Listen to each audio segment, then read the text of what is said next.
వ్యాసులు అని ఆరాధన చేయాలి. వ్యాసాయ విష్ణురూపాయ వ్యాసరూపాయ విష్ణవే నమో వై బ్రహ్మణదయ వాసిష్ఠాయ నమో నమః అని చెప్తారు. అలా మరి వ్యాసుల వారు గురువు. దీనికోసం గురువయ్య అంటే మనం ఇలా అష్టాదశ పురాణాలు కూడా మనం పరిగణలో తీసుకుంటుంటాం. మరి చక్కగా వినాయక స్వామి వారికి, చక్కగా గణపతి స్వామి వారికి అష్టాదశ పురాణాలు కూడా లిఖించడానికి వ్యాసుల వారు మూలకర్త. అలాంటి వ్యాస భగవానుడు ఇవే ప్రధానమైన స్వామి. అలాంటి వ్యాసుల వారు, అలాగే వాల్మీకి మహర్షి రామాయణంలో సప్తకాండల్ని కూడా విశేషంగా రచించారు. అలాంటి గురువు, వీరు సద్గురువులు మార్గాన్ని చూపిస్తే మోక్షాన్ని చూపించేవారు ఎవరైతే ఉన్నారో వారు విశేష గురువుగా భావం చేస్తాం. అంటే మనకి ఈ వేళ ఉన్న పరిస్థితిని బట్టి నిత్యకృత్యాల్లో ఏ విధంగా నడవడిక ఉండాలి, మనం ఎటువంటి నడవడితో ఈ లోకంలో మసులుకోవాలో చెప్పేవారు గురువు అండి. అలాంటి గురువు మనకి ఒక మంత్రోపదేశం చేసిన గురువు అనండి. జ్ఞానాత్మసాన గురువు అంటే విద్యార్థి దశలో మనం అక్షర శ్రీకారం లగాయలు కూడా వృద్ధాప్యం పొందే వరకు కూడా మనం చక్కగా మన ప్రవర్తన ఏ విధంగా ఉండాలి, ప్రవర్తనని ఈ విధంగా నడవడించుకోవాలో మరి కలిపురుషకు ప్రభావం చేత మనం అనేక రకాల తప్పులు చేస్తున్న మానవుడు మన నిజంగా సక్రమంగా వెళ్దాం అనుకున్నా సరే ఈ కలికాలంలో కలిపురుషకు ప్రభావం చేత మన మార్గాన్ని చూపించే మధ్యలో ఆటంకం కలుగుతుంటాయి.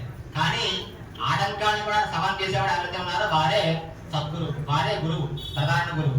అలాగే మనకి మొట్టమొదటిగా చెప్తారు, ఉపనిషత్తులను చెప్పారు, మాతృదేవోభవ పితృదేవోభవ ఆచార్య దేవోభవ అతిథి దేవోభవ అని చెప్పారు.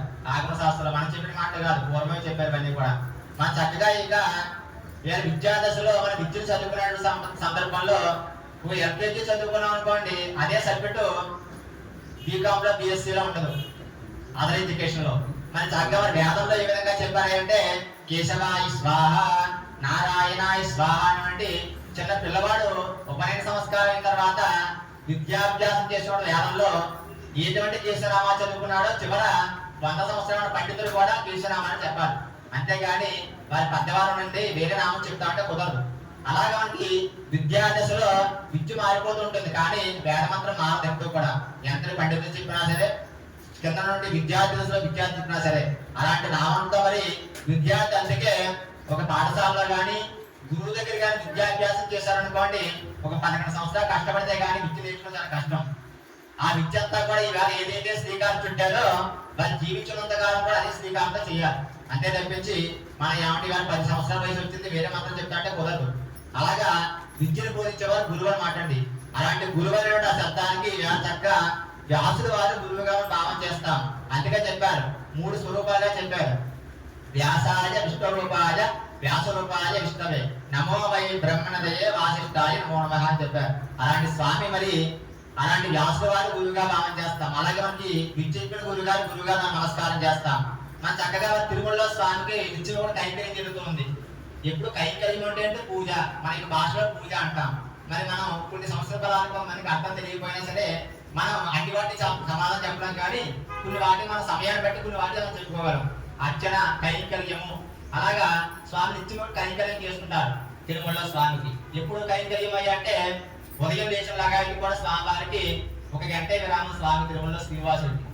అలా స్వామికి సుప్రభాత సేవలు 2 గంటలు మొదలుపెట్టిన తర్వాత మళ్ళా రాత్రి 12 గంటల వరకు కూడా స్వామికి నిత్యం కూడా కైంకర్యం అవుతూనే ఉంటుంది. స్వామికి పూజలు జరుగుతూ ఉంటాయి. సుప్రభాత సేవతో ప్రారంభం స్వామికి. మేలుకొలుపు అంటూ చెప్పంటాం సుప్రభాత. అలా మేలుకొలుపు అని చెప్పి తోమా సేవ, అన్నకూటోత్సవం, తిరుపావళి సేవ చేసుకుంటాం స్వామికి. అలా స్వామికి చక్కగా ఈ అర్చన ఈ విధంగా చేయాలి, ఈ అర్చన ఈ విధంగా ఉపచారం ఈ విధంగా చేయాలి, పుష్పాల విధంగా స్వామి సమర్పణ చేయాలి, ఈ విధంగా నైవేద్యాలు పెట్టాలని చెప్పి ఎవరో మానవ చెప్పిన మాటలు కాదు. ఎవరు చెప్పారు అంటే గురువే చెప్పారు. ఎవరు ఆ గురువు అంటే వికర్ష మహాబ్రహ్మ అని చెప్పి అంటారు. మరి తిరుమలలో స్వామి వరకు ఆగమం విధానంగా చేయాలి. మనం అంతర్వివాహ గృహాల్లో కూడా శారీరక కార్యక్రమం చేయించుకుంటాం. మరి ఒక్కొక్క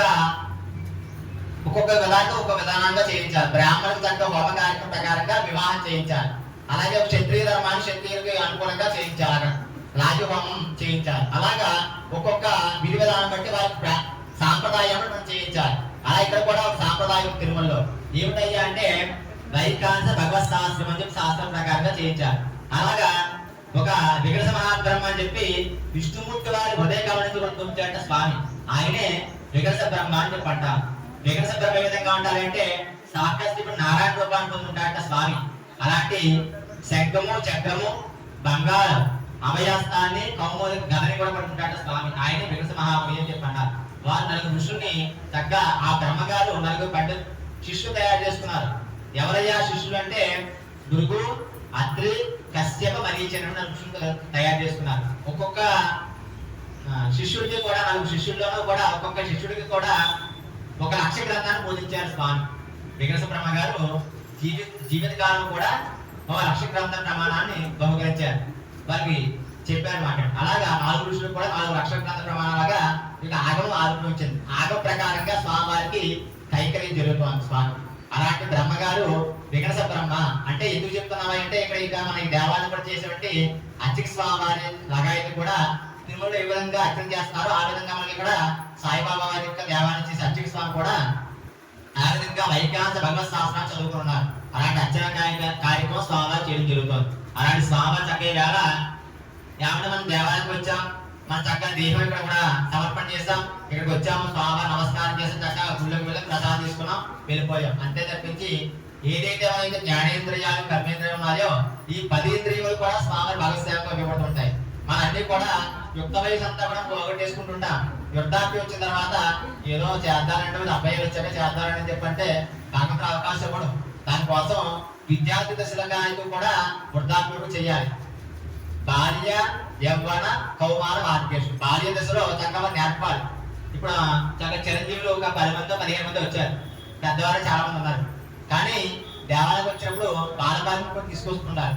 ఇప్పటి నుంచి కూడా వారికి చక్కగా ఆధ్యాత్మికత అనేటువంటి ఆధ్యాత్మికతను ఏర్పాటు చేయాలి. ఈ దేవుని ఏ విధంగా కొలవాలి, నమస్కారం ఏ విధంగా చేయాలి, గురు సేవ ఈ విధంగా చేయాలని చెప్పి విద్యార్థి నుంచి కూడా మనం అలవాటు చేస్తే తర్వాత పెద్దదారు వచ్చిన తర్వాత వారు చక్కగా వృద్ధాశ్రమానికి వెళ్ళకల్లా చక్కగా ఉంటుంది. అంతే తప్పి మనం వారి జ్ఞానం ఇవ్వకపోతే ఏమిది వారి జ్ఞానం లేదా అంటే చక్కగా మనకి ఇంకా విశేష జ్ఞానాన్ని తెలియజేయాలి. ఎప్పుడు దేవాన్ని మనకు కూడా దేవాన్ని తీసుకొస్తుంటారు. స్వామి ఈ విధంగా దూపం ఇవ్వాలి, దీపాలు ఈ విధంగా చేయాలి, పుష్పాలు ఈ విధంగా చేయాలి, ఇవన్నీ నేర్పామనుకోండి చక్కగా వారు మనకి ఏ విధంగా చేయాలి.